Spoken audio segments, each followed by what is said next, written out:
Ladies and gentlemen, he is a 4-time NFL MVP, a Super Bowl champion, the founder of the second largest book club in the history of book clubs. Whoa. Ladies and gentlemen, I think. We don't know if that's accurate. Who's first? Oprah. Who's number one? Oprah. Oprah said it pretty sure? And then the Bible, so maybe third. Oh, she was working out. The Bible isn't a book club. I guess. Kinda. Maybe. Oh, it's a book club. I mean, I haven't I even... don't know. A lot of different versions. All the hotels. No, people read about it and then they talk about it, what they read about. And there's sub-clubs of the big book club. So church itself would kind of be the book club.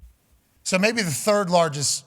Well, there's a lot of churches. Yeah, Exactly. second excluding Church religion. Let's maybe. exclude religion. Exclude religion. Excluding religion. Excluding religion. Church and exclude state cults, here. too. Okay, second large. Well, cults. Yeah, what about cults? Well, what they're do you big book call clubs. a cult? I mean, I Church, guess cults, now and we're. state. Anyways, That's where the leader. Women and children here, brother. I mean, Runs the only through difference everybody. between culture Really? and religion is politics. okay. I mean, and No, if ifs difference were is the- fits, we'd all be drunk. Yeah. Appreciate you, D. But anyways, massive book club founder. Yeah, there we go. It's a big club. Ladies and gentlemen, Aaron Rodgers. We don't know where we rank. We don't know where it ranks. We just try to figure it out. It's not easy, Aaron. It's not easy to figure out, you know? There's a few good ones. I think it's almost time to start the third season of it. Whoa! You know the first one is going to be. We're going to start off with a bang. Yeah, I could imagine. I feel like there's been some choices in the book club that have certainly been a part of some narratives or storylines that are happening in real time in a lot of lives. So I'm excited to hear what the first one is. Also excited to have you back on this week. How do we feel? Have we made any progress since the last time we chatted on the Achilles? Are you getting back for the game this weekend? Where are we as we sit on this October 24th with you, Aaron? Yeah, it's been a tough week of rehab. It's been kind of smaller gains. I think when you get to a certain point, you're not maybe having the jumps that I did early on, where you're out of a cast and you're out of a boot, and then you're in a shoe and you're up in the percentage in the Alter G. It's been more of a grind the last week or so, but a lot of good things we're trending towards.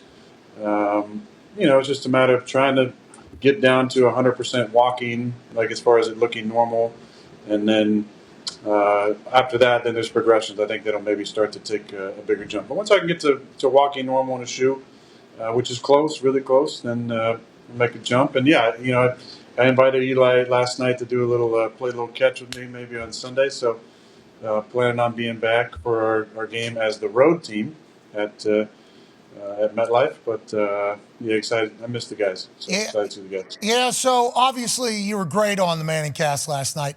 Sounded good too. You know what I mean? There's a lot of things that are going to be said about the sound, the way you sounded. I thought it sounded great. Spot on. Had a little T-Pain reverb on it a little bit. Ow, wow, wow, when you were breaking it down. Then it went all the way the different direction. Had a little bass in your voice, and then he came down in there in between. Thought you did fantastic on there. We were pumped to watch. They were in my ear going, "You sound like a robot." And I said, "Does that mean I'm monotone and boring, or what are you talking about?" They said, "No, let's go get some headphones." I'm like, "All right, I'll go get my headphones that I've taken some crap for, my old school ones, no EMF." So had to go get the headphones, and I think things cleared up a little bit. But I enjoy being on with those guys. Those guys, it's high level stuff. I mean, they're funny and great dad jokes, but when it comes to football knowledge, both those guys really know what they're talking about. And the stuff that they pick up on is the stuff that I see when I'm watching the game. So it's fun to be on with them and talk about that stuff. And then crazy stuff happens. Addison gets picked off on a ball he maybe could have caught on the first throw of the game. Then he rips the ball out of Ward's hands right in the first half. I mean, that was a pretty cool moment. Yeah, and I think that was one of the things, and we enjoy the hell out of the Manning cast as well. They got some augmented reality. I mean, he's got some real technologically advanced stuff over there that they got. And he had his kid, Mosley, and his friends lining up and doing the whole thing. And obviously the conversations with the guests are good. But, the story about Kirk Cousins going back to Addison, whenever Addison, the way Peyton broke that down is Addison can't let Ward pick that ball off. There is no way that can happen. And Kirk Cousins goes right back to him. Hey, got to build his confidence. That means a lot coming from you guys. And is that the type of stuff that you're talking about that they pick up on that maybe other media people wouldn't and that you relate to? Well, it's that, and then it's and they got the information from Kirk, obviously, but But just that little thing about, hey, Bosa's out of the game. Now there's these other 10 plays we like. And it's not all passes. It's not all like down the foot passes, but it might be a certain run. If Bosa's, you got to figure out, do you want to run at him and double team the whole time, or do you want to run away from him and worry about him and wreaking havoc on the backside? But there might be some plays where you're like, oh, hey, Bosa's out. That means we feel better about a keeper back to his side, or we feel better about a 7-step hard action taking a shot down the field because he's just a game wrecker. And I think it's just cool things like that. It's cool for the average fan. It's cool for Bosa to go back and feel like, oh, I'm kind of a study. Like they really do this shit. And it's like, yeah, they do. I mean, literally, when a guy is that big of a game wrecker like him and Aaron Donald and Myles Garrett, who's had an incredible game this weekend. Yeah. There's a few guys in the league I'm omitting. I'm just talking about those 3 guys. But there's other guys that are obviously really important. You guys just had a guy on in Harrison Smith who was one of those type of guys where before every play, you got to kind of figure out where 22's at because he's such a great disguiser. He does so much before the snap every play. You kind of need to be aware. There's checks that we used to have based on his pre-snap alignment. And then there's, like I said last night in the game, there's some things you try and get a beat on their pressure package back in, it's 15 through, or, what was he first year in the league? I think his first year was 12 through whenever, Mike Zimmer was there. You'd come up with these things like, I know what's going to happen, as long as if Barr is here and he's here and Kendrick is over there and, captain's on the edge, we know this pressure's coming every time, and it never, they would do their own self-scout. So, but those 3 guys I mentioned, those 3 guys on the front, every game you play in one of them, okay, if this guy comes off the field, then there's 10 other plays that we can only run with Myles Garrett off the field or with Aaron Donald off the field or with Nick Bosa off the field. And to those guys' credits, there's not many plays that they're off the field. So when they're on the field, they're absolute game wreckers. That's what I was about to say about Myles Garrett. I don't remember a single play where I was watching because we got to be there and watch what he did to the Colts, and it was like, first of all, what is that? How is that allowed to be built that way? You know what I mean? Like, how is he 270, faster, stronger, jumps higher, and seemingly football IQ through the roof? But like that Bosa thing that they were talking about, as soon as Peyton brought it up, Bosa went to the sideline, and he started like, all right, here's the time. I didn't know that it was as simple as that at the NFL level. So, like, I think that type of detail you appreciate because it's like, hey, yeah, we all do that. But as fans, it's like, yeah, that makes sense. Like, yeah, if this guy's off the field, let's take advantage of it. Let's go back to your rehab, though. Let's stay away from that. You're walking now? Are we using crutches at all? Are you walking now? What you got a limp? What's going on? I'm not walking without a limp yet, but I was joking with my rehab folks and with Doc. When I was flying back for the game on the 15th, I had assumed that I'd left my crutches in the car. And by the time I got to the airport, there were no crutches in the car. And I felt like that was kind of a sign, like, okay, you're done with the crutches. So I haven't been on crutches since that day. But I don't quite have the strength in my calf to be able to walk without a limp yet. And again, based on normal timetables, I have to have some perspective here because I'm not on a normal protocol. However, I'm competitive. And I want to be walking without a limp. And so there's some frustration when you're not quite all the way there yet. So, did you get crutches stolen out of your car? And that was the sign that you shouldn't use crutches anymore? Is that how this? No, I put them in my house in kind of not on purpose, but kind of hidden in the living room behind the door. And when I left the house, I'm able to walk, with a slight limp. But I had assumed from the day before from rehab, I'd maybe just left them in the car. And instead, they were kind of behind the door. So we left, went to the airport, we're taking stuff off the car, and it's like, oh, there's no crutches here. So I was like, okay, that's kind of apropos. That means I'm done with crutches. So thank the universe, huh? Universe is letting you know, hey, we've moved past the crutches. Remember what you did? You hit them from yourself. Yeah. Let's go ahead, and it's working out. I love everything about that. I don't know how, I can't wait to hear the internet doctors break down what just happened right there. I cannot wait to hear that. AJ, go ahead, pal. What does it feel like, honestly? Like your Achilles, you say you feel like your calf, it doesn't have the strength yet to walk without a limp. Does your Achilles, is it like shooting pain, or does it just feel weak? And is it like anything you've ever felt before? I mean, I've had some injuries, some frustrating injuries. Obviously, I did an ACL and had some knee recoveries. I had a Jones fracture. Then upper body, obviously, had the collarbones, one with surgery, one without. This is a tough rehab for sure because there's just so many little muscles that you kind of got to re-wake up. And it's not just the calf muscles and the tibia muscles and the foot muscles. Just everything kind of need to work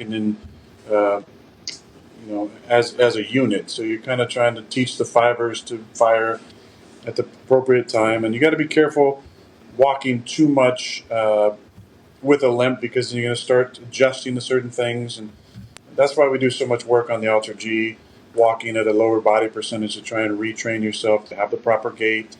What is that? To be able to get everything firing at the same time, and to not have, because if I get to a walking point where I can walk kind of normal, but it has this weird kind of limp and maybe the timing is off, it's going to take time to recover from that. So we're trying to get to a perfect gait at a lower percentage, and then get everything firing eventually at 100%. And we're getting close. It's just there's the muscles kind of around the Achilles are obviously straining to balance for the Achilles, which isn't obviously 100% at this point. So there's some strain on them, but the surgery that I got, I feel great about what Doc did, the protection that my Achilles has, and the ability to push the rehab. Again, I've said this, and I think it's been slightly misquoted, so I'll be as enunciate as well as I can. No. The goal is not to stretch the Achilles. The goal is to stress the Achilles, and the more you can stress the Achilles, and you're going to allow that thing to heal up the proper way, to turn on the muscles around the Achilles, in the calf especially, and be able to get back to doing some more normal things.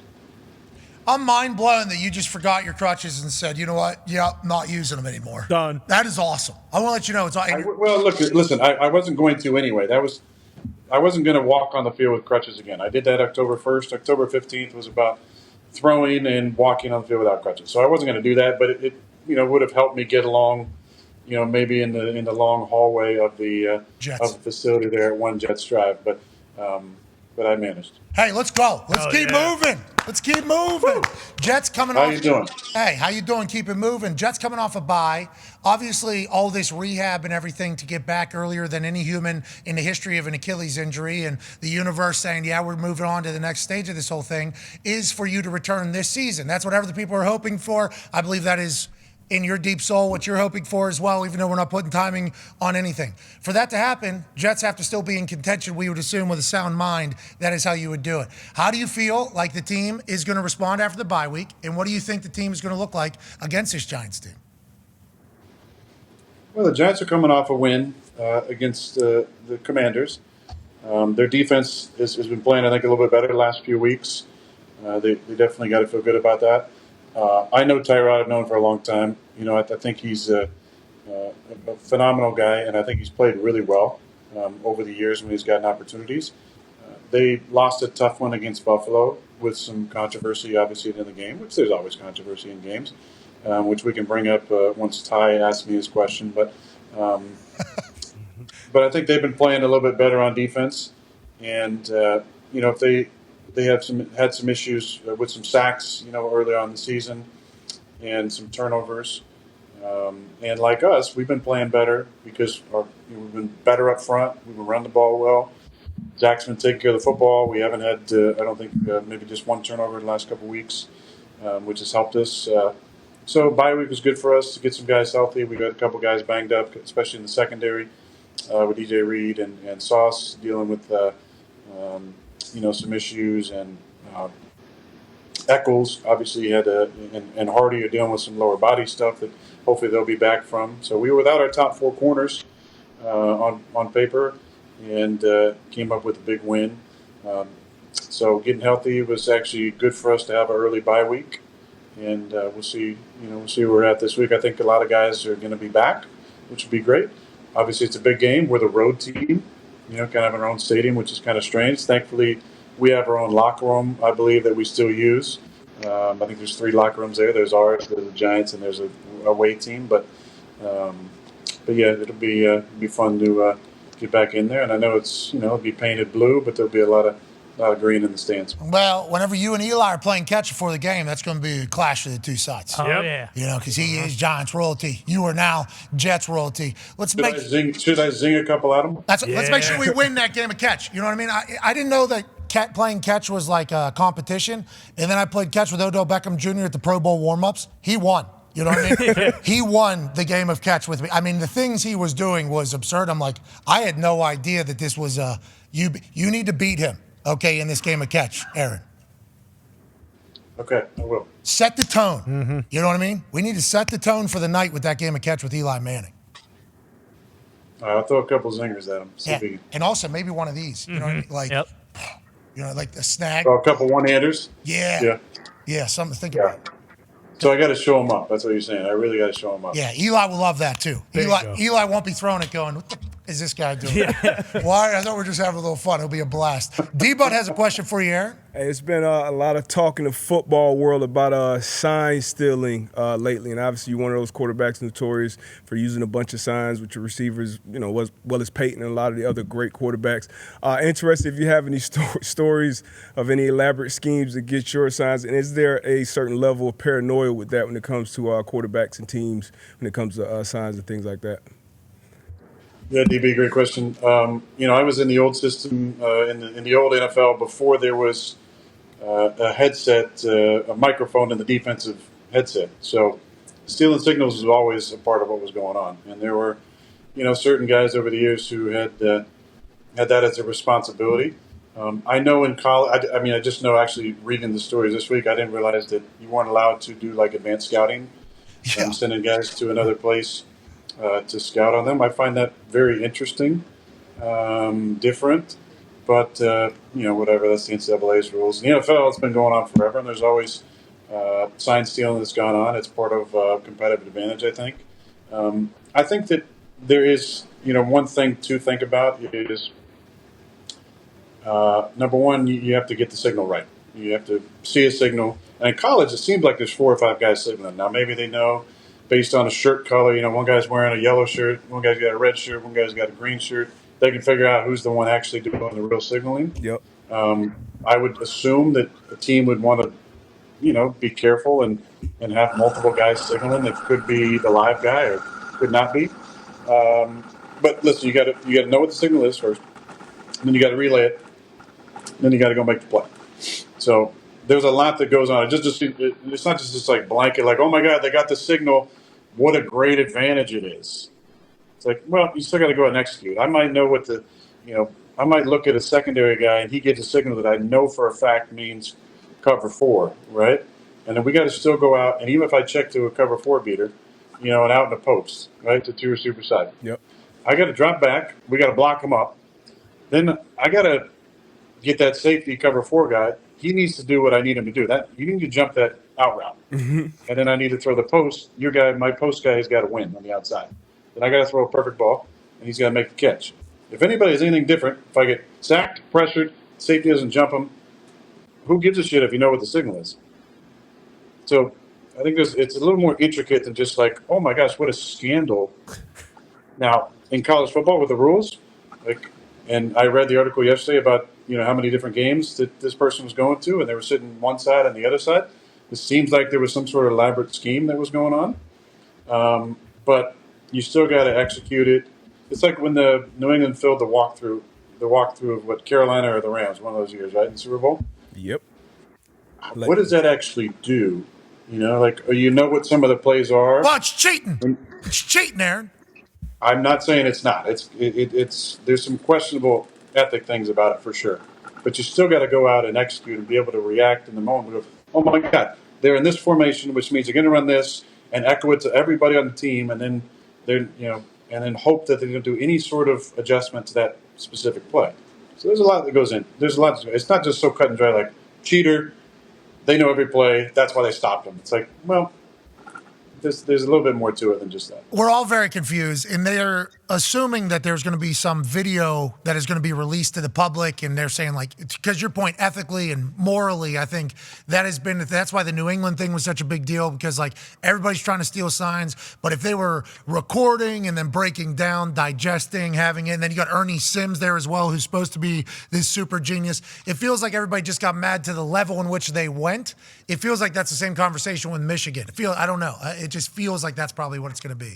But that's not been proven at all. There was a situation about 17 years ago where there was somebody filming signals on the sideline of a game, and AJ was there for this one. And I remember thinking, okay, and this is like old, you've got a camcorder on his shoulder filming, right? What are you going to do with that? So you're filming a defensive signal. You're not using it for that game. You're putting in some sort of vault that if that coordinator goes somewhere else.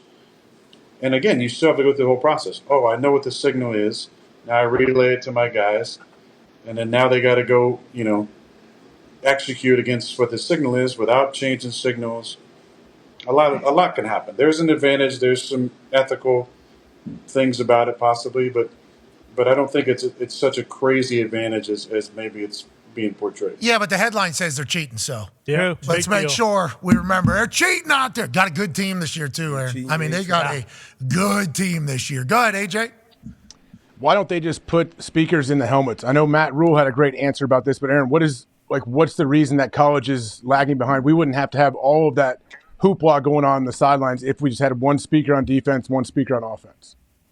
That's a great question. I was watching the show earlier. I saw what Matt Rule said, and I agree completely. There was, between 2005 and 2008, there was a committee that would talk every single year about putting the microphone in the helmet. And I'm not going to name names on coaches, but there was one long-tenured head coach who was also an offensive guy who would give a dissertation about why it's way too big of a competitive advantage to have a microphone in the defensive side. And he was able to beat it back until my first year starting, which was 2008, when they said, what the hell with that? Like, let's just avoid all this sign stealing that's going on. Let's even things up. Let's put a microphone in the defensive headset. So I don't see why they don't do it. College football is basically professional football. Most of the guys getting paid. Free agency is way better down there. And I think let's just do away with any of these silly issues that the NCAA's, which is very questionable, their own type of ethics that they have. Let's just even it out. Whoa. And give them a microphone in the defensive helmet. And while we're changing things, AJ, didn't you say just let the baseball players take all the steroids? Yeah. Like back in the day whenever they were doing their thing. No, but It was a fun era to watch. It was incredibly unhealthy, but boy, they were hitting bombs back then. But I don't think any of us fully understand why there isn't a headset especially with the money that's available now. I guess back in the day, maybe some programs wouldn't have been able to afford it, but now it feels like any school athletic budget could afford it and kind of move forward. There's a video now circulating that is adding to the degree in which Michigan do these plays. So here's CJ, obviously look to his side. Look at that back area, okay? They're looking for who's giving the signal. And look at everybody. Hey, hey, the whole sideline is sending in a message to the Michigan D-line. It's like as soon as he looks to the side, okay, now we got everybody. What is it? What is it, guy with the white guy with the beard? Let's look there. There's a lot of guys looking over there. What they're doing there, the pointing to the sky means pass right there, right? Yeah. They're all pointing, running pass. That's awesome. So those guys are pointing to the sky. That means it's pass. And I don't know what the other people are doing. That they could have got from the game. But I do love that the entire team's on board. It's not just one person on the sideline. No. It's not. We don't have the headsets, okay, like the NFL does. So we need everybody in on this. Hey. So if you're not on the field, let's remember we're looking to small white with beard, and we are all giving a sign to everybody out there. What is it? Pass. Hey. If you don't have your hands up on film, you're running. Actually, that's all Russell Wilson wanted, man. That's all he was asking for right there. Hey, that's good. That's good coaching right there. That's good execution. That's all I see right there. Hysterical. Ty has a question for you, Aaron. Aaron, obviously you guys are coming off a bye this week, and it gets talked about a lot about how certain coaches or teams are really good coming off the bye. I think with Mike McCarthy, you guys are always very good in Green Bay.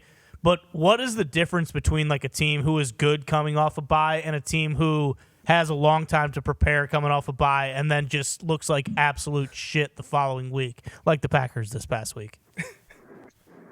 Jeez. First of all, what I always appreciated about Mike was you came in Monday and then you got out. So you had the entire week off.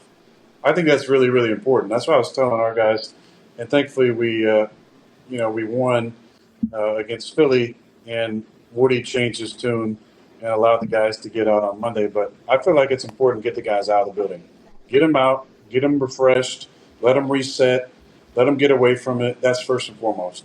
Second is be careful how much self-scout you want to do. I think some coaches from time to time would take that week, and the coaches usually have to work Monday, Tuesday, Wednesday, maybe Thursday, and then they're off. And there is a lot of work that goes on. Sometimes I think the self-scout can get a little bit much because what some coaches don't understand is you want tendencies. So as much as you self-scout, look at what you're doing, and doesn't mean you got to change it. What works is usually going to work for the entire season. But when you get tendencies, that's when your offense becomes dangerous because then you can have adjustments off the tendencies. Line up the exact same way. You've lined up 25 times in 21 personnel, and you've run this play 12 times. Line up the exact same way. You did those 12 or 25 times in 21 personnel and run something off of that. Because, or also find a way to run that play with a different motion or a different adjustment, or even you're in 12 personnel, but you're lined up as if you're in 21 personnel. You need to have staples. You need to have tendencies. That's where the big plays come from. Sometimes this over self-scout makes you go away from some of the things that got you to that point that were successful, and then you realize later in the season, oh, that stuff we did really good before the bye week, maybe we should get back to some of that shit because that's when we were moving the ball pretty well. Early bye week, though, for you guys out there at the Jets. Obviously, nobody really loves it. You said it came at a perfect time. Can you do as much change, or is that why like a later bye is much better? Oh, I don't know. I mean, I think it just depends on where you're at a lot of times. I think for us, this year was important because our defensive injury stuff. But sometimes you like it later to, like I always like to kind of just in the middle, just so we had a chance to kind of get the first half of the season going and get the second half of the season. Like week 9 was always the best. Play 8 games, take a break, play 8 more. But, there's certain times where you maybe wish you had a bye. Like last year, I wish we maybe had a bye after that London trip because we just kind of were gassed and came back and lost, 4 more after the bye. And obviously hindsight is 2010, better than 2020. So 1 feet see is things 10 a little feet. clearer, but Yeah. but you never know. I mean, we were always good after the bye, I think, because Mike kept it simple and he gave us the whole week off. I think there's a lot to that. You've given a couple relaxed speeches, without knowing you're doing it to Green Bay Packers fans. I don't know if you heard the tone in which Ty just asked his question, but boy, it's getting loud in Green Bay right now. I know you're in Malibu with the Achilles and the Dolphins. Yep. And I know you got your eyes on the Jets back home. That's home for you right now. It's loud in Green Bay, Aaron. It is loud over there. I don't know if you've seen that. Well, let me just address 2 things that I want to address. Number one is look at how much the narrative can change from week to week. Yeah. Look at the narrative that was there about Zach Wilson, about our team, and then we win 2 games, and it's now, Greeny's saying we could win the division. Like, nobody was saying that shit a few weeks ago. A lot of things changed. Look at Minnesota. KOC's going to be out. They're going to trade everybody. Kirk's getting traded. They're shutting down Jefferson because they're cashing in the season. And they win 2 games. Now they're half game out of a playoff spot. Now it's like, hey, they could, get back in this thing in no time. And Jordan Addison's going to be the bridge until Jefferson comes back. And their defense is playing incredible. And it's just, the narrative can change so quickly in this league. It's overreaction Mondays every single week, but it's overreaction for the entire week. And then look at what's going on in New England. I mean, Mac Jones and Bill's going to be out, and Mac's the problem. And then Mac goes out and balls out. I think it was 25 or 31, played incredible, led him on a last-second drive, and now it's like Mac was never the problem, and it just, you have to be able to laugh at some of this shit because it's so ridiculous, right? The overreactions and the blanket statements are crazy. The second thing I want to say is because I got accused, I think, of making fun of Iowa last week when I was talking about that big field goal victory they had against Wisconsin. And I wasn't. That was just a classic, Big Ten hard-nosed football game. But I want to say this. That was the most ridiculous call that I saw all last week. And there's been some ridiculous calls. That was, I'm not going to say all the time because there have been some bad ones. I've been a part of a couple of them, one in 2012. Fail Murray. Fail Murray. But that was, and then classic. I mean, this is so ridiculous. Nothing about this says fair catch. Absolutely nothing about this. So the ball is on the ground. He's pointing at it for his gunners to get out of the way. And then all they were looking at was, did he step out, correct, with the review? Correct. Yes. And then they're going to go back and wave this thing off? Absolutely ridiculous call. Classic of them to double down and say, yep, totally a fair catch. Nothing about that had fair catch energy. Absolutely nothing. Feel terrible for the kid. Gutted for him. For Iowa fans, it's awful. I don't know where they're at now in the standings. Oh. Ty, you were talking about, Big Ten West, championship game. I don't know if that knocks them out of it, but that was a ridiculous call. It was ridiculous. I think if they win out, they'll still have a chance to go to the Big Ten championship, but it's going to be tough to bounce back from that. So yesterday, I did a whole thing about people getting bamboozled. The Colts, too. I don't know if you saw what happened to the Colts, but right there with Iowa. I mean, right there with Iowa, back-to-back plays. Now, Myles Garrett deserved to win that game. So did Gardner Minshew the second. I just would like that to be known. But we did a whole thing about them getting bamboozled, and they said I didn't even get it right. They called an invalid fair catch, but nobody threw a flag or blew a whistle. So that just came to the ref's mind after a review of something else and said, oh, yeah, but I did think at one point it was an invalid fair catch. It was like, well, nobody else thought that. The people that were playing the play, they didn't think that. The field itself, it didn't think that because there was no flag laying on it. And literally nothing stopped. So one person thought it was an invalid fair catch, even though nobody else did. In saying Peter or poison and getting people away from the ball, standard operating procedure in a punt return world, especially in college when the ball bounces a lot because everybody on the line of scrimmage can leave before the ball is kicked, which is different than in the NFL where only 2 people are allowed to leave. So there's a lot of this happening in college football. So that dude, go ahead. And I would add to it and say, is there anybody on the sidelines there, because he caught the ball on Minnesota sideline, is there anybody on the sideline pointing as if it's like, oh, he called for a fair catch? Nobody's pointing. Nobody's going crazy. I didn't see the game. I just saw the kind of that highlight, low light for Iowa fans. But that sequence there was were there coaches on the Minnesota side who were making fair catch gestures? If he nobody thought about it for a second. There's one person in the entire place, or the replay official who was like, hey, let me consult page 72 here. Item A says it's like nobody thought that had anything to do with the fair catch because it didn't. And it's bad enough what they're doing these kids, I think, for the targeting stuff, which I still think is absolutely ridiculous that they can kick a guy out of the game for targeting. The punishment doesn't fit the crime to me at all. And I heard Harrison talking about it earlier and how he's lowering his strike zone and stuff, and they're fined. Hey, listen, it's pro football now in the NCAA. Maybe a fine system, possibly, but kicking a kid out of the game, I think, is so ridiculous because it's such a bang-bang play. You mentioned it. These kids are going super fast. There's in the moment, ducking, angle change, moves.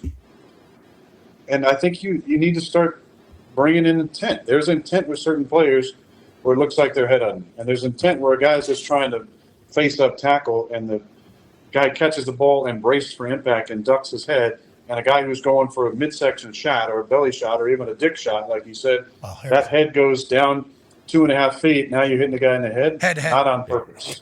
And now you're out of the game. Or if it's second half, you're out of the game and out of the first half of the next game. I don't think a punishment fits the crime. I agree. I think intent needs to be taken into consideration. But then who's judging the intent? Are those humans? Are they robots like people are that look at? Big Al's doing it, I think. Big Al? Big Al.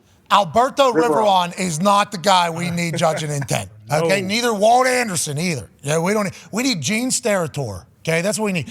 Scott Hansen doesn't pee for 7 hours and we need Gene Steratore to only work every football game. Okay, not only not only on CBS where he's at, we're talking Fox, ESPN. Yep. We just need Gene Steratore in a box, just ready at all times to review, reverse, and hopefully affirm any of the calls. Don't even have the refs on the field make the calls. Just have Gene Steratore in a little box pop up on a corner. That was a hold. Clearly, the guy grabbed his shirt. Obviously, there's a little gamesmanship there. That preceded it. 10-yard penalty, replay, first down. Then, boom, pop him right into South Carolina. That was a cheap shot, obviously. That's what we need, Aaron. That's what we need. I agree. I think we need Gene, $25 million. Let's pull some money from all the networks. Not for me. And all the different sports leagues. Let's get him a great setup with like 80 different monitors. We'll have somebody, a la Foxy, who can handle, a lot of different shots going on and games and get him involved in every single play. Because that's the problem that I've said. All the great refs, and a lot of them retired recently, Gene being one of them. They're not working for the league, or for the NCAA. They're working for the TV deals because that's where the money's at. And so you got a lot of great ones. Terry McAuley is one of them, who is, always a great referee. He's working on TV now. Obviously, Gene, was one of my all-time favorites. But there's a great referee usually for all these networks, who was a great, white cap, who's not working for the league, but he's working for TV. And Gene's the best. Hey, on that note, Tone has a question for you. Yeah, Aaron, the refs were a huge talking point this week. Do you think full-time refs would help fix that problem? And, you talked about 2012. I thought that would lead to full-time ref, and it obviously hasn't. But do you think that would help? Now, I could be wrong on this, and I don't want to spread any more misinformation, but I believe that there are some refs that are full-time. Okay. Again, you can fact check me on that one, but I do think that it would probably help to have all of them full-time. I think an increase in pay probably as well. It's a really important part of our game. We're a $1 billion industry, and I think those men and women deserve to be paid appropriately, where they can make this their full-time gig. There was thoughts about, if we make it full-time, are they watching too much film? Does that bring in bias?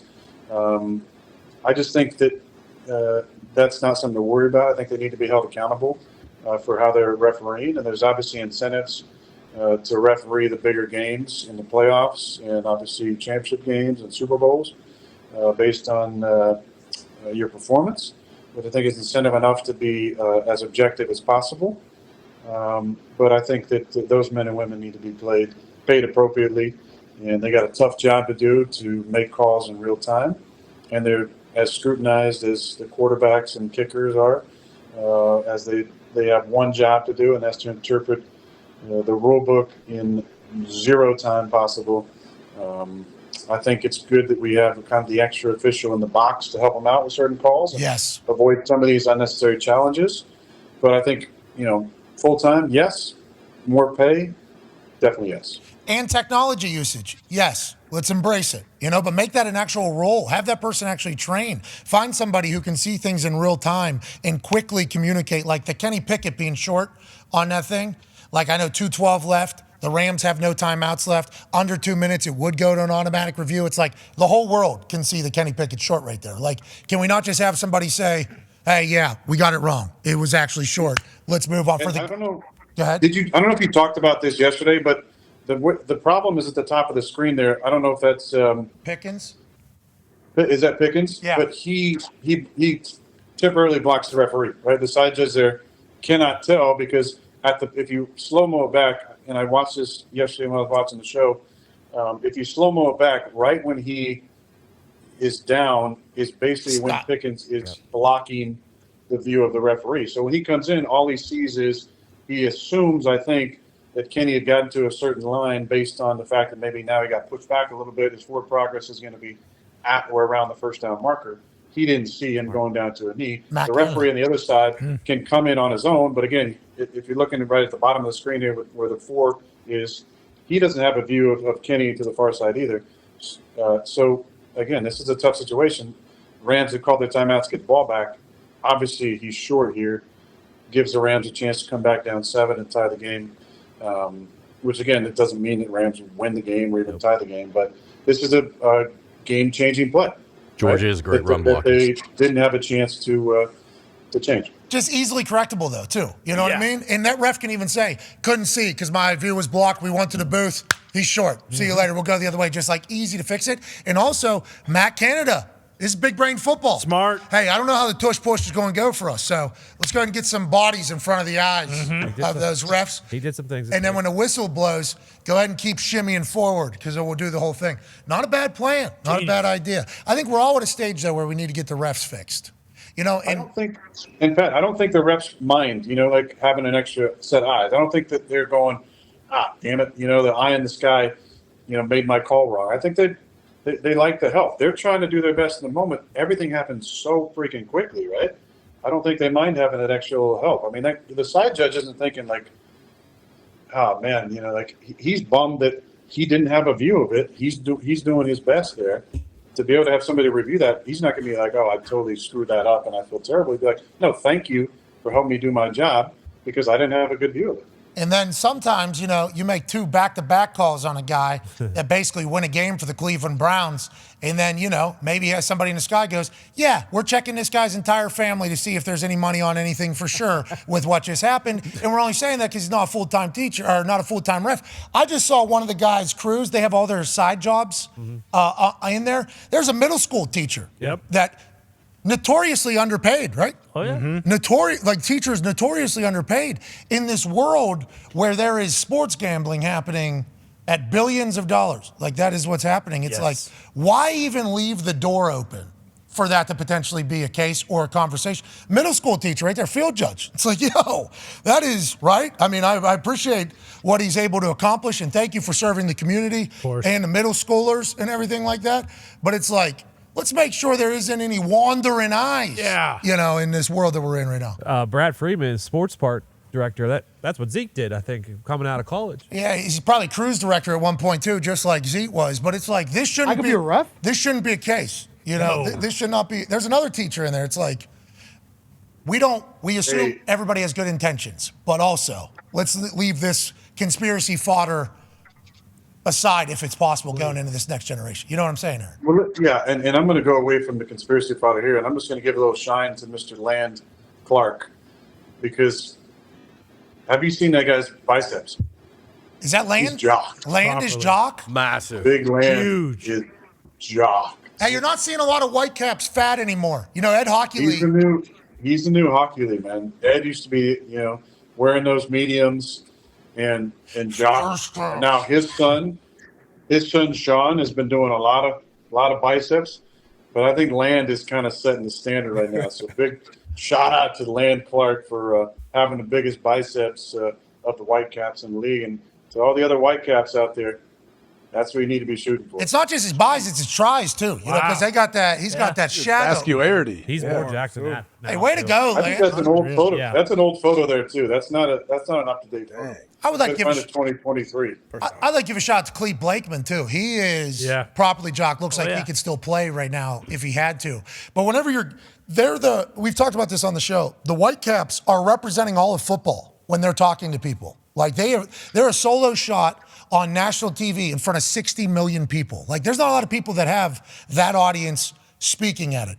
We need those guys to all have moxie too. You know what I mean? Like the guys who are scared to make their calls publicly, it's like, yo, everybody knows that they have no clue what they're talking about. That's just your natural reaction whenever you see that. So whenever there's a little bit of moxie and a little bit of confidence, that helps a lot too, I think. That's a big deal. I think that's why everybody loved Gene, because Gene, he would deliver it with that flair and that style. And I don't give a shit. You're going to boo me? That's fine. This is the call. The call is the call is the call. But I think every player liked him because he would talk to you. He would talk to you like a normal person. He wasn't scared to talk to you. He'd give you a little bit. I thought you guys talking about this the other day with the hockey refs. How cool is that? Like, here's the first puck. Sid, welcome back. Young guy. Congrats on your first game. And then drop the puck. That's cool. I like that. And Gene was like that. Gene could have a conversation with you. He'd slap you on the ass and say, hey, stop holding there. Hey, hey, the side judges said scoot up a little bit. We don't want to call it tonight. Now just scoot up and, do this. Or, hey, pick up that, like I'd look over at Gene sometimes. He's like, that was a good hit. That was a good hit. Like, all right, Gene, if you say so, man. It wasn't roughing the passer. I got you, just because he would talk to you like a normal person. And I think we all really, really appreciated that. And he brought his own flair and style to the game. And there's a couple guys who are kind of on that track now. I think who are kind of bringing it a little bit, not just the biceps, but some of those old guys, had their own style. We appreciate Jeff Triplett and Terry, like I said, and Pete Morelli, and a lot of great ones over the years. Hey, where's Therator from? He's a Yinzer. Yeah, you're damn right. You're damn right. Maybe not as Yinzer as that white cap from I don't know if that was high school or the D division something. This guy needs to be in the NFL soon. I don't know how he has. 5-yard penalty, still first down. Defense, number 6, 15-yard penalty. The result, first down. All right. Face mask, defense. That penalty be assessed on the kickoff. The extra point is good. Okay. Still first down. All right. 10-yard penalty from the previous spot. Obviously. Result of the play will be a first down. Okay. Replay first down. Love it. 15 yards from the end of the run. First down. Personal foul. Defense, number 58. 15 yards from the end of the run. And? Result, first down. He had a lot of boxing there. I mean, I love this guy. Love him. best. Need him in the NFL soon. I don't know how a TV network hasn't picked him up already, like Gene got plucked.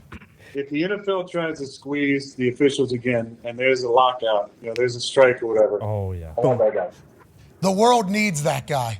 Hey, I promise you, if there's another Phil Mary, Mr. Yinzer, he's making the right call. ball was clearly incomplete. We're getting out of here. First down.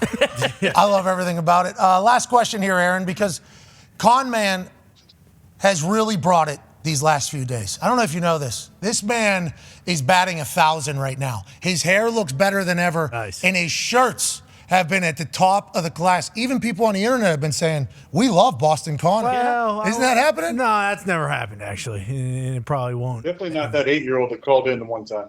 He's not the only one. That 8-year-old, Owen, has started something every live show. Every live show, there's at least 30 people that just quote that 8-year-old right to Connor's face. And Connor, at the beginning, I think was getting a little offended. But now it's like your calling sign almost, it feels like. Yeah, still offended. Okay, good. Still taking that to heart, adding those chips.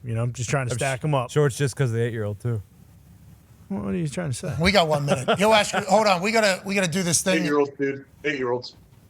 I've never really been around them, but if that's what 8-year-olds are like, I cannot wait for my daughter to become an 8-year-old. Mean cusses. If you're just telling people to off on camera. Oh, yeah. All day long. That's what I'm talking about. No filter, 8-year-old. That's a good age. They got a solid vocab. They, depends on what you let fly at home, but yeah. Yeah, because they're like parrots, right? They're picking up everything you're saying and they're running with Everything. Even the things you think they don't hear, they hear. It's like talk.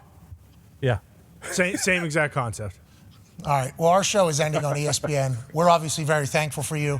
There's a third season of a book club that should be happening pretty soon, Aaron, right? Yes. Yeah, what happened to Connor's question? Well, we got We're this. skipping right to that, huh? They're cutting us off because they know you never know what could come out. If we cut this guy off, we didn't have to make his voice like a robot, but we cut this guy off now. Can't say anything crazy, right? That's how the show just ended. Perfect. So you actually did get cut off while you were saying we can't cut this guy off. Should be pretty All right, perfect. so now we're on back on YouTube. Yeah. That's right. Yeah. Good. Connor has a question for you. Yeah, and I'm glad it worked out this way because I don't think many people on TV want to hear your opinion about Israel and Palestine, but I actually Jeez. no, just kidding. Aaron, there's a lot of quarterbacks around the league that have played to a very high standard, so when they go out and play, everyone is expecting greatness. Purdy last night, obviously Herbert, who's going through a little lull against the Patriots, which you referenced, Josh Allen, but obviously Belichick. There are a lot of different factors that go into it. But for these guys who are, expected to perform at the highest level, why do you think some of them go through like a lull? And I'm not saying, they're the first three to ever do that, but right now during this season, they are kind of those three guys that people on the internet, at least fans, are freaking out about. You mentioned how Patriots fans were burying Mac Jones. Well, now their teams, Bills, and not as much the Niners just yet, but they're burying their quarterbacks who a lot of teams would like to have. Why do you think that happens for QBs, especially at that standard? And have you reached out to any of them? Because you've talked about your relationship with Josh Allen in particular. Yeah, Josh is a good friend of mine, and I don't feel like I need to reach out to him to pump his confidence up. Like, Josh is a very confident guy. He'll be fine. I think, listen, this might be surprising answer, but we're on YouTube now, so I can say fuck, and it doesn't really matter. Hey! Made it, by the way. Congrats. That's not going to get talked about, but congrats. That was good for all of us. Close. I think, Connor, I think it's a great question because I think there's such an overreaction every single week that there's also an early or an overreacting crowning maybe of some of these guys. Or on the flip side of burying these guys. People want to crown or bury people very quickly. You can't go through any rough stretches until you've hit a certain level, right? You become like where Pat's at, where Pat can have an off game here or there, and nobody's going to think this guy sucks. It's because it's Pat Mahomes. He doesn't suck. But sometimes, based on coordinators or plays, the way plays sync up, or a bad decision here or there, you might not have your best game, and that's part of it. You kind of have to get to a level that there's very few of those guys at where they're kind of immune to the knee-jerk reaction stuff. Some of these guys, though, may have been crowned a little bit too quickly. Let them play a little bit. They're not at the Pat Mahomes level, and they're not at some of the level these guys. And really, if I think about across the league, there's not many other guys like Pat who have kind of earned that ability. Pat's won 2 Super Bowls, won 2 MVPs, where you're kind of immune. And you can go through a stretch, which he really doesn't. But you can go through a stretch where you don't play good for a few weeks. Everybody else, you're kind of subject to the knee-jerk reactions, and that's just the way it goes until you've won an MVP or won a Super Bowl or kind of get past some of these things. So, as a quarterback, as part of it, you got to deal with the overreactions. But some of these guys may have been crowned a little bit too quickly. I'm not talking about Josh. I think Josh is a phenomenal player, and you have a game where you don't play your best, there we go. They're throttling. Now we're in the dark. They're throttling. Now we're in the light. Hey, how about the trip back to the darkness there, huh? Yeah. That was fun. I feel like that was kind of like that music when you had an award show where it's kind of like getting you off the stage, like, all right, bro. Hey, wrap it up. Get out of here. No, it wasn't happening for me. No. I don't know what's going on over there. We keep the lights on forever. But if you want to go into the That's JK. You guys, JK, fucking with me. how's he doing? He doing good? You guys both grinding out right now still, right? Yeah, we've been grinding. He's been a little quieter lately because I've been kind of pounding him, taking him to Pound Town with the Rehab. Oh, yeah. Nice. Take him to Pound Town. Yeah, you have. AJ, hasn't he? He's been going deep into Pound Town. Yeah, he said it. You saw it. He was explaining it. You used your fist and everything, man. Good. I told him we got a little bet. Losers got to pay for a day in the city. Take me to Kennywood. Nice. And do some Yinzer things. Yeah. Yes, I love Have everything. a couple Iron Cities. Ooh, wow. You scratch me right itch. You're going to go to the potato patch? I mean, you do what you got to do down there at Kennywood. But I do like the fact that you told JK Dobbins, welcome to Pound Town, I'm the mayor. You know what I mean? Because you two have really been motivating each other through this entire process. I think when it's all said and done, you will reflect highly upon your time with JK Dobbins. Does that mean you're going to recruit him to the Jet? Is JK Dobbins already being recruited right now to be a future teammate of Aaron Rodgers? But that'd be tampering, so I obviously haven't been doing that. Oh, yeah, that's right. Yeah. Just have good times. He's on a rookie deal anyway. Just vibes, guys. Yeah, of course. Who cares? Okay. Yeah, we're vibing out. We get solid vibes. Could you The Rehab imagine? place, very solid vibes. Hey, have you seen this Ravens team? Have you seen what Lamar's been doing with JK Dobbins there? And I know, very unfortunate. Hey, Lamar and D-Butt brought it up before the show. Have you seen what Lamar's doing? Have you seen any change, from a quarterback brain, a guy that's considered best thrower of football, maybe, best thrower of football ever? Have you seen anything from Lamar that's different than maybe years past in his throw game? Oh, I don't know. I've always been a fan of Lamar since he was in college. I think every year you gain a little bit of experience, and for him, I think it's just more comfort in the pocket. He still does all the other crazy stuff. He scares the shit out of you. Anytime this stuff happens right here, he breaks the pocket. He's maybe the fastest guy in the field, possibly every game, and then he can throw it all over the place. I love this play, and I saw it yesterday. Him just stand in the pocket. You get Tracy Walker coming unblocked, basically there, and he just throws a beautiful ball over the top there of a defender and hangs in there. And that's a really nice play. But the guy's won MVP. Sometimes we forget about who Lamar Jackson is. He's a hell of a player. So happy for him, happy for Odell, and that was a big win for him. Detroit came in, they've been rolling. So big win from them. Hey, we appreciate the hell out of you, brother. Have an incredible week of rehab. We'll see you whenever you're beating Eli Manning in that game of catch, right? Hell yeah. Yeah, I'm gonna throw some hard ones right at his belly button. Oh, so if you miss a little low, just because Yep. it goes right to Tip BP. right head to head. Yep. Yeah, Let's go. Yeah, I'm gonna let him know. yeah. You let him know there's a new king in New York. Yeah. Jet life, baby. Yeah. Hey, he's a good flip cup player, though. I don't know if you guys are going to get into a flip cup game with Eli. Remember that video of him with Daniel Jones? Oh, yeah. Killing it. He was playing flip cup. Do you know Eli well? I know him a little bit. I don't know him that well, but I enjoy being around him. I think he's hilarious. I think both Mannings, and you know Peyton, but they're both low key really funny. Like you might watch the show and be like, oh, you know, there's some dad jokes, different things, but in person, those dudes are real good time. Real good time. And I've got a chance to hang out with Eli a couple times now. You and Eli were good. I mean, like his sense of humor. I was standing at this one golf course at a place looking at something on the wall, and just the zinger that came at me from Eli while walking by, me looking at this historic human being who accomplished a lot, was just like so savage, so quick, and delivered just like so nonchalantly. And then he just walked away. Didn't even get my reaction to it. Just left the room. I was like, oh, Eli's a killer. That is, Yeah. I don't think you get to see that, but that's why he wins a couple Super Bowls. Exactly. That's why in those moments he's able to have it. Let's talk about that. Do you think you have to have that? AJ brings it up a lot. And I think we chat. To be a quarterback, you kind of have to have that super alpha mentality somewhere, right? And that's something you mentioned it last week. I think that's a real deal and a trait that you have to have at the quarterback position. Do you agree with that or no? Yeah, you have to have that. You have to have a little moxie. You got to have a little sense of humor. You got to, be okay pranking people. And there's a lot of different things I think work. Interesting to see personalities of all the guys across the league because everybody's different.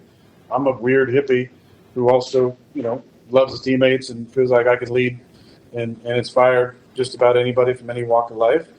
There's guys like, Peyton and Eli who've been, have the bloodlines, the lineage, the dad jokes, the ability to relate to anybody, big pranksters. And everybody's got a different personality. It's just how can you relate to your teammates? Can you be authentic? Can you avoid, all the cliches from time to time?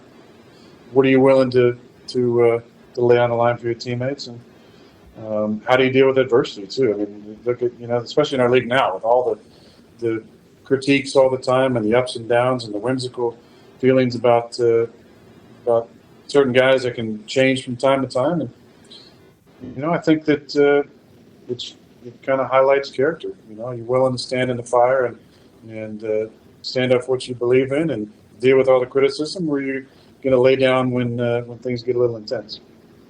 It's hard to find that guy. They've been looking. A lot of teams have been looking for a long time. Tough to find it. Yep. It's very tough to find it. And shout out to you for having it, even though you are just some old-ass hippie out there, who does those drugs from the jungle. That's right. And worries about his own happiness. Why? And tells people his own personal decisions on stuff. What? You're able to lead. And that's it's a beautiful thing. And we're thankful that you come on the program, pal.